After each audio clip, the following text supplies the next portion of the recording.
thinking about driving to the Gold Coast. It was in Ipswich here somewhere, and I was thinking about driving to the Gold Coast, and I was in the worst state, like so bad. I ended up getting picked up in Fernvale, and just shaking with fear. And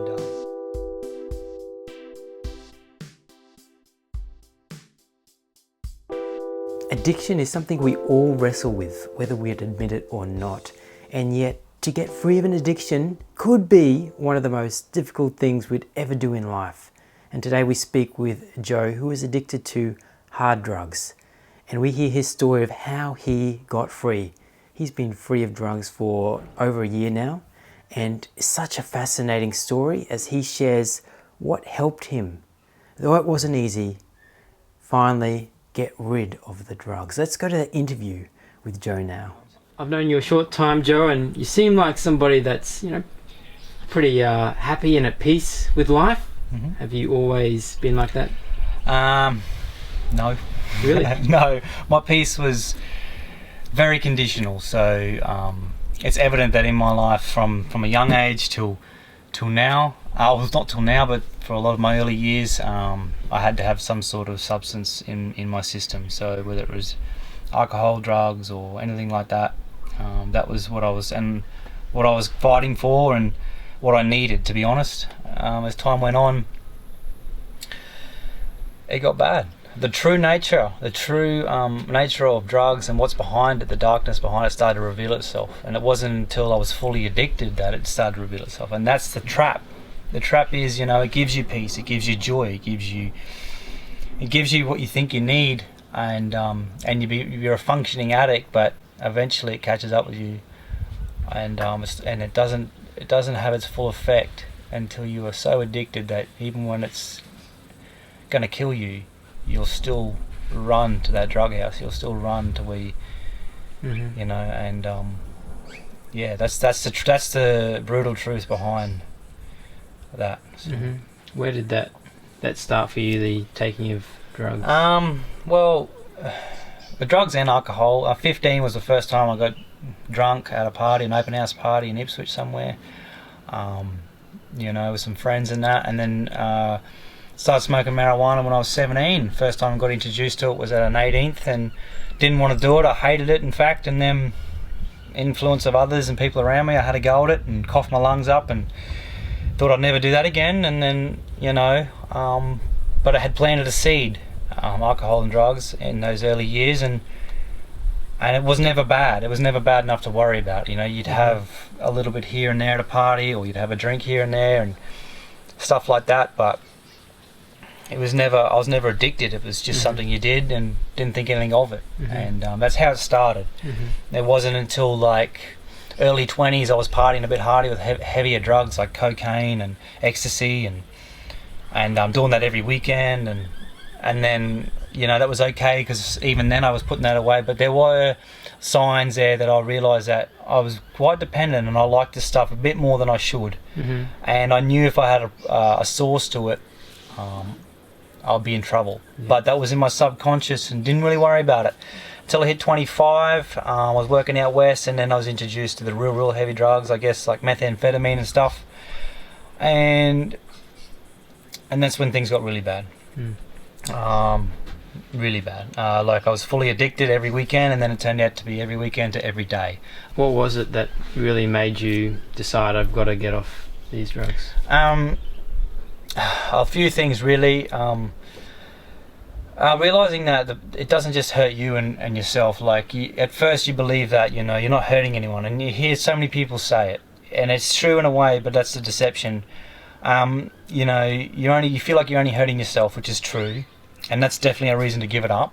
But the people around you that love you the most, they're the ones that aren't in the addiction like you are, and they just see you go through torment and torture, and then it does the same to them. So the real reason you want to give up, because it's not about self, it's about others. And just the pain was so great that you just don't want to be in that anymore. And you just, that's the real reason I wanted to change. That's and like between, like in the end I was losing my mind, I lost all touch of reality, was in absolute fear. The real reason to give up was just because it got to a point where if I kept going, I would have ran out in front of a truck or or I would have died spiritually somehow, and it just, the worst outcome would have been, I was so close. I believe I was so close to it. I felt like right before the last time I went into rehab, I'd used up all my grace at that time, and I finally had to just make no provision. I had to lock myself away in a rehab, and it was the best thing I ever did. And just cut myself off from it all until I could give myself the time I needed to get the healing and the deliverance and the freedom that's promised. But I just had to give myself that chance and go through the unbearable. And that is the hard part, but the truth is, it's temporary. It's short-term pain for long-term gain. There's a friend of mine named Mark Johnson, who helped me a lot through it all. He told me that, and it's so true. But we just got to get that truth out to people out there, that you can do it, and it is temporary, and with the right help you can make it. So. Yeah. What helped you get to that point of getting to rehab? Because I imagine you would have tried on your own. Yeah, definitely. So I did rehab a few times, but before that, I was doing it in my own strength, like white knuckle it pretty much, put it away, and like, it's evil, it's bad, and it doesn't do you any good, but and just keep going to work and keep your head above water, and just, like, that was the theory there. That formula for life was there, and it works somewhat, but it doesn't go in deep enough for you to make permanent change. Who did you tell about your drug habit? Who knew? Well, so I definitely hit it. I was always open and honest about a lot of my drug use in the end. Like, I was not afraid. Even my close family, I said I would do certain things on the weekends, and I was stood firm in it. But when I was fully blown addicted, and in a bad way, I didn't tell anyone. The only people who knew were the people that I was getting drugs off, and the people I was hanging out with. So, wherever that may have been, and so it wasn't until I was so bad that it was evident that there was something majorly wrong. And I was at home one day in my house in Glamorganvale, and Mum just said, I know what you're doing. And she looked me in the eye and said, I know that you're on drugs. I know that you're on ice. And then somehow along the line, everyone knew. So it was revealed, and I tried to give it up in my own strength, and I said I was. They took it for granted, in the sense that I said I was giving it up, and I did for some time somewhat, but then I would run back to the dealer's house and do it again, and there was no way out. And then it got to a point where Mum said, you're going to rehab. Right. And I said, no, I'm not going. And it was, what came over me when that was said was like, it was just the worst feeling I've ever felt. Yeah. Why was that? I don't know. I guess it was fear. Yeah. And I guess it was a realisation. I didn't know what it was at the time, that like, I was in a bad place and I needed some serious help. So in the end, I said, look, I'll do a month. Yeah. And I said, that's it. And I come to agreement of it, and one way or the other, Dad drove me up to Harvey Bay for the first time, and it was called Bayside Transformations. And I got there, and 2 weeks grace in, and then that's when it started. That was a Christian-based rehab, and that was when I was first introduced to Christians and Jesus as Lord, and introduced to all that stuff. And what was your initial impressions of that? Anyone that was, say, religious at the time, I was just like, you guys are off with the fairies. Like, you guys, I was just like, this is just silly, Yeah, I was so raw and immature and all that. And I did have an open heart, but not in all ways. So my first initial thought was, I'm in rebellion to this and I need to get out of here. Yeah. And I did, and in the wrong way. After a month of being there, I lapsed and they caught me out and got kicked out. I was out in Harvey Bay for 2 weeks on my own, with a suitcase on the beach, sleeping at night. It was horrible, but I did it. And then was getting drugs, getting into psychosis, and then ended up back in there. Somehow I tested clean, and then did another month and did the same thing, got kicked out again. But in spite of all this, Jesus was doing a massive work. Yeah. He was entering my heart where I didn't know it. I'd never thought I'd come around to Jesus. Like, I was shockingly bad. Can you remember the moment where you started to think, well, maybe there is something to this? The thing is, when I was on drugs and alcohol, and I was in psychosis and stuff, I discovered a lot of evil. A lot of the true face of evil. So we see evil every day in human nature. We see it on the streets, we see it in broken homes, we see the damages done, and we know there's evil in the world. But I actually saw in the spiritual realm what's behind that and what's causing it, what's pulling the strings of the puppets of today. And I seen that through drugs, and I used to think that I was just mad, and I was in a lot of ways, but I actually saw a lot of stuff, because drugs and that connect you into the spirit realm, and it's the devil's way. It's part of witchcraft and sorcery and stuff like that. And I didn't know that till a later date. You know, I did all this stuff before I was educated on what's actually behind it. So from that, I discovered a lot of evil.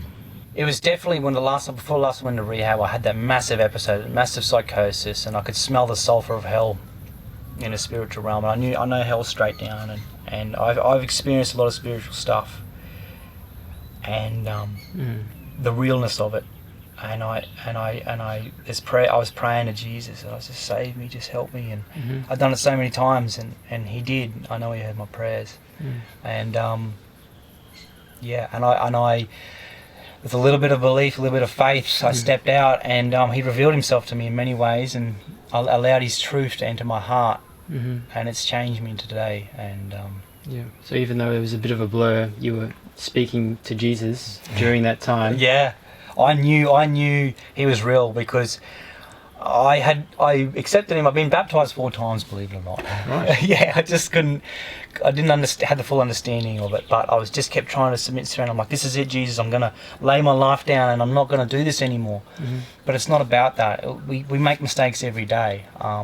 You know, it's kind of like Peter. You know, like, I'll never do you wrong. I'll be with you all the time. And he said that when the rooster crows at dawn, you will have denied me 3 times. And I'm a Peter in a lot of ways. I believe that. I'll do it. I'm right beside, right next to you, Jesus, and I'll never let you down. But it's not about that. We let him down every day. He never lets us down. And I would do a month clean, relapse, do another month clean, relapse. And I was praying in all of that. Tell me about the last time you touched drugs. The last time I touched drugs would have been, so I've been home about 6 months, so 9 months before that, about a year ago now. Oh, and actually, I've got it on my phone here. I have been 485 days clean and sober to this day. Wow. So the last time I did it, I was, as I was explaining before, it was like 1 or 2 o'clock in the morning. I was driving home, and I was in a massive psychosis. Just screaming in the car, driving. I could feel the enemy closing in on me. I was just wrapped in fear, a spiritual fear, and I felt like all my grace had been used up. Like, I'm like, if I get out of this, I didn't think I was going to. Right. And I have had lots of episodes like this. Yeah. I've had so many drug-induced psychosis episodes that you'd think, and then after the first one, you'd think you'd never do it again, because it terrifies you. But it doesn't, because it goes away like it never happened, and we go straight back into addiction. But the last time I did it, I remember ringing up Dad, and I was screaming on the phone, praying, and I said, I'm going back to rehab, because I finally got to a point where I checked myself in, and I said, I can't do this. And I was thinking about driving to the Gold Coast. It was in Ipswich here somewhere, and I was thinking about driving to the Gold Coast, and I was in the worst state, like so bad. I ended up getting picked up in Fernvale, and just shaking with fear, and I just said, that's it, I've got to go. And then I finally committed and surrendered all, and did 9 months in Restore 21 rehab down the Gold Coast. And here I am today. So the last time I did it was then, and that was it. That was the final straw for me. Like, I just couldn't do this anymore, and that's how that went down. What's that word surrender mean to you? Physically, in my eyes, the first thing that comes to mind is getting on your knees, and this is an act of surrender, and just surrendering yourself, putting yourself on the cross and crucifying your flesh, and totally putting yourself aside, and allowing God to come in and direct your path in every thought, every word, every action, because you get to a point where you're desolate, you're bankrupt of what you can do for yourself. And for a lot of us, well, I speak on behalf of a lot of people in addiction, it's not till we get to that point, say rock bottom, because that's when He will allow God to move. Because when you have a little bit of your own strength, you do it in that strength, and you don't allow Him to move. It's not till we have nothing left that he can move. And it's a hard fact to swallow, but it's the truth, and that's what happened for me. And surrendering was just, God, I can't do this anymore. I can't do this anymore. So you knew that you could trust God Yeah. enough to surrender all of that? Yeah, that's right.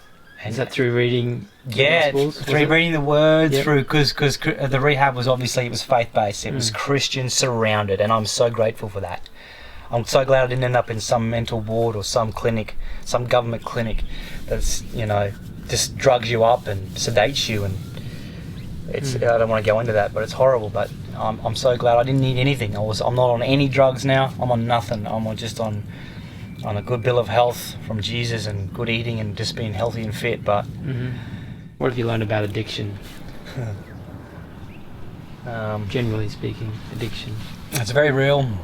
It affects everyone on a different level. So everyone has some sort of addiction somewhere, whether it's sugar, whether it's even a form of exercise where you do it too much. We're always avoiding something by overcompensating by doing something else too much.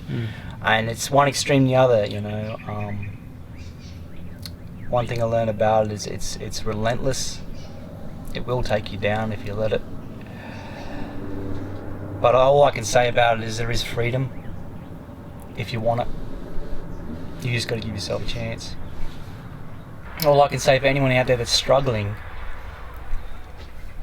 just reach out to anybody, and that's somebody to reach out to somebody else, and eventually you will get somewhere where you need to be. You need to get desperate enough in yourself to crawl to the place where someone can give you the help, whether it's involved in any sort of church. And I just say, if there's a church around you, get there, crawl your way in the front door. It doesn't matter what state of mind you're in. If you're under the influence of drugs or alcohol, the church accepts anybody, and they need to, because that's when they're needed the most. When they're at their worst, we need to be there for them. There is help there, and it is a bit of a sad fact that it's in the minority, and it's not easy to get the help you need. There is a need for that. Just because when you're at your worst, you can't operate. You need literally the door open in front of you for you to get there. Because when you're at your worst, you don't want to go there. But you need to pretty much stumble in the door of a rehab, and then you're okay. There needs to be that stepping stone. Yeah. But I just say there is help. But You can't do it on your own. Definitely not. No. And Jesus made us that way. He made us for unity. Come alongside each other. It keeps us safe. The worst thing you can do is be on your own, because then you're only under your own influence, and we know where that leads you. So you need to come alongside people that have been through it. Say someone like me, or someone who's finally can testify to being in addiction, been saved by it, and is free from it now. Yeah. And speak into their lives and give them some hope, and come alongside them, be a mentor, be a friend, and that's all it's about. And it's just being close to each other and keep in contact every day. How you going? Because it only takes a second, and the devil's always spilling lies out, and you've only got to entertain that lie for a little while, and it wants to grow in you, and it'll lead you astray. Especially when you're fresh out of addiction and you're fresh in sobriety, and it's only a few days clean and sober. You're very vulnerable, and you need that nurturing, that close circle around you, to keep you safe for at least for the first 6 months to 12 months of your life when you're first coming out of it. It's okay to be fully relying on other people, and don't be hard on yourself, because a lot of us want to do it on our own strength, and that's the way we are in nature. But it's not. Just surrender to the authorities, surrender to the ones that want to help you through rehab, through a Christian-based rehab. Because it's so painful, but like I said before, it's short-term pain for long-term gain, and they're only there to help you. And that's what I'd tell anyone, is you just got to give yourself a chance and bite the bullet and just go in and go for it. And you keep stuffing up, you'll stuff up, you'll relapse, you might get kicked out, but they always invite you back in. And it's not about that. Like, you're not condemned, and there's no condemnation in Christ. Like, you get back up and you fall forward and you try again, and that's how it happened for me. It definitely wasn't the first go. It took like so many goes. I just kept stuffing up, but eventually you will surrender, and you'll give in. You'll get to a point where you just can't do it anymore, and you'll go through the pressing, you'll go through the tribulation. And it says in Romans 5 that from tribulation comes perseverance, from perseverance character, from character hope. And that's a scripture I stand on. It's supposed to help me through a lot of it. And eventually you'll start to see the light at the end of the tunnel, and you'll start to get set free, and you'll go, hang on a minute, this is what it's all about. And then you grab onto that bit of hope, and you go a bit further forward. So yeah. Would you be open if somebody wanted to connect with you? Amen. Yeah. I believe I'm called to do that, and I get it. I had mentors in when I was out too, through the anti-ice campaign and stuff like that, and it helped a lot. Because it's when you're not in a rehab, you're in a safe place, and you got people around you, and you don't really necessarily need them. But when you're out in transition, say out of rehab, they call it transition, where you go into transition and you have one foot in rehab, one foot in the world. So you sort of go out in the world, do your work, and then you can come back home to the rehab. But once you're out of transition and you're out in the world completely, and every temptation and everything that the world offers is right there. And that's when it's seriously needed for you to have your buddy, your mentor, your friend, or someone who's been through it and you can trust, and you can call at any time, middle of the night, no matter what, in any state, and speak into their lives. And it's only a phone call away, and that's the difference between picking up a crack pipe or listening to your friend, and you'll get through that. So anyone who needs it, I'm open to it. I'm 100% open to it. If anyone needs help or wants to reach out or talk to me about it, I want to share my testimony with everyone, because I know how deep and dark addiction is, and then there's freedom, and there's peace, and there's love, and there's joy. And then if you come to Jesus Christ, man, he's got an eternal home for you in glory in heaven. And there is hope for you. There is hope for anyone that's in addiction or in any sort of battle that is going on. Like, come to Jesus, or let him come to you, and however that looks for you, just pray and believe that he's hearing your prayers. And it starts from there. It's from small things, big things grow. Yeah. Thank you, Joe, for talking with me. No worries. It's been good. I'm sure it'll help a lot of people. I hope so. It's been a pleasure, mate. Wow, thank you, Joe, for sharing so openly and honestly. And that is exactly what we're about here at the Figuring Life Out Together podcast. We want to learn from each other's stories. So you feel free to check out some of our other episodes. That would be great. But if you want to get in touch with Joe, like he offered there, please reach out to me via our website, haventogether.com, and I'll put you in touch. Otherwise, you might have a question or a comment. We love them here. Put that in the comments section. It'd be good to hear from you. Otherwise, I hope you can join us next time for the Figuring Life Out Together podcast.